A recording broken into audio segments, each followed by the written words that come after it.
ရောက်ရှိတဲ့နေရာကြတော့ဒီနေ့ကတော့ Thanksgiving ဒီနေ့ရောက်ရှိနေတော့ Manna chicken farm ဖြစ်တယ်အဖေနဲ့မေရဲ့မိသားစုအားလုံးရဲ့ကဒီနေ့တွားရောက်လဲဖတ်ကြတာဖြစ်တယ်ဒီ2023 Thanksgiving ကတော့ကျွန်တော်တို့မိသားစုရဲ့ထပ်ပြီးရဲ့MCC တေးအောင်ဆက်ဆက်ပြီးတော့မိသားစုအတူတူကတော့ပြုတ်လာဖြစ်တယ်အခုမြင်နေရတာတော့ chicken farm ရှိရဲ့ change ဟိုဘက်မှာတော့လူနေအိမ်အစုံဆုံးချန်ကြီးနဲ့ပတ်သက်ပြီးတော့ရှင်းပြနေရပဲ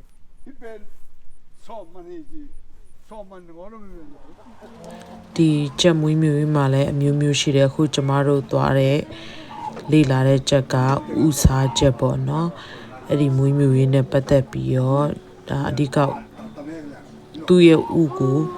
ဦးစားပေးပြီးတော့လုပ်တယ်အဲ့ဒါကိုကျမရဲ့မိဘနှစ်ပါးလည်းအရန်ပဲနှိမ့်ချိုက်တယ်ကျမတို့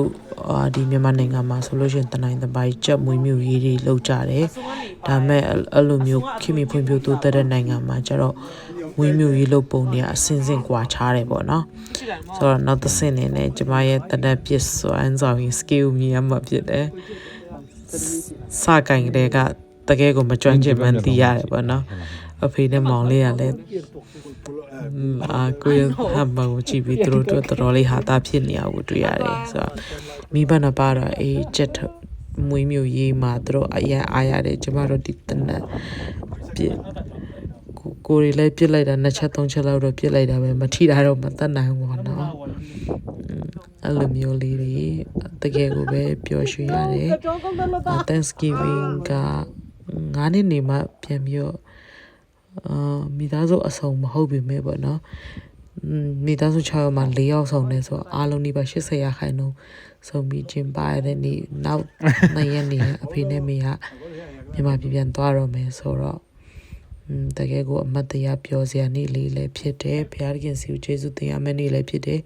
မိဘနှစ်ပါးတော့လည်းပြောစရာဖြစ်တယ်ကျမတို့လည်းပြောရတယ်ตัวนี้เสียขายปีเตตัวไอ้ทรงทอนปีเตตัวไอ้ทรงเสียมาเมริเตส่วนบ่อยตัวไอ้ทรงอินโตปาอย่าปเลียนเต็นกวนตรงที่มุสักเบคิโลวินอามาเตตรงต้นน้องล้วนสักลิมตุยลิมเตเละเสียเตสังงานน้องล้วนสักลิมตุยลิมเตในที่ดิ้งกันมันลงจำเนี่ยมีของพัดวินอินเตบางคนยังไปเฮียอาเซมาบอลตัวปา